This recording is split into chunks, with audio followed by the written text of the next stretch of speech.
düşende gözüm yaşlı qalar. Sensiz bağçamda gül solup bülbül ağlar. Bir Təbrizliyam, qəribəm yarım uzaqda. Ay aras, qanlar aras, sərhəd çəkiblər iki könülə. Bir yanım Təbriz, bir yanım Qarabağın qarlı zirvəsi.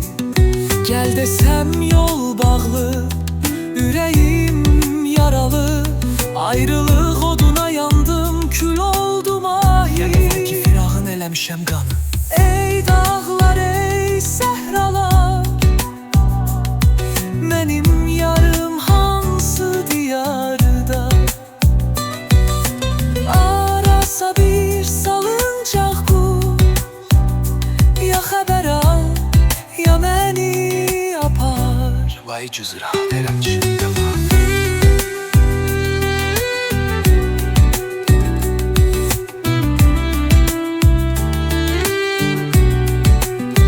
məktub yazdım, kağızım isladı. Yollar duman, ürəyim sıladı. Bu nehrin suyu şor oldu, acıdı. Təbrizin bağları xəzan oldu. Bir qərib bülbül kimi həsrət çəkərəm. Yadımla yanaram, yadımla söylərəm. Hey vay ki Şəhriyarın diliyle yandı.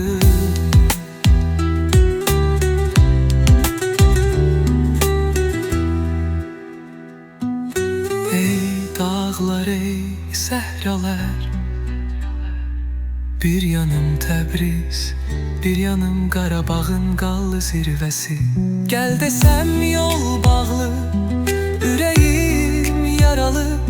Ayrılıq oduna yandım, kül oldum ahi.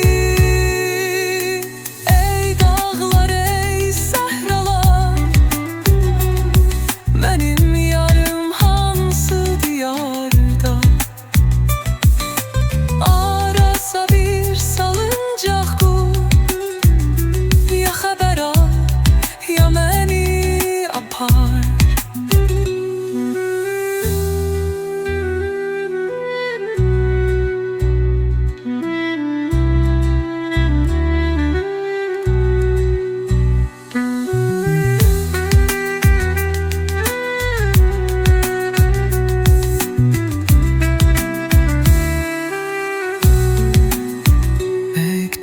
Yazdım, kağızım isladı.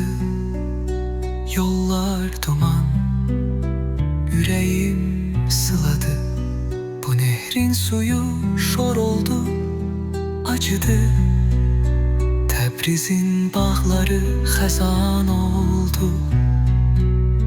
Bir qərib bülbül kimi həsrət çəkərəm. Yadımla yanaram, yadımla söylərəm.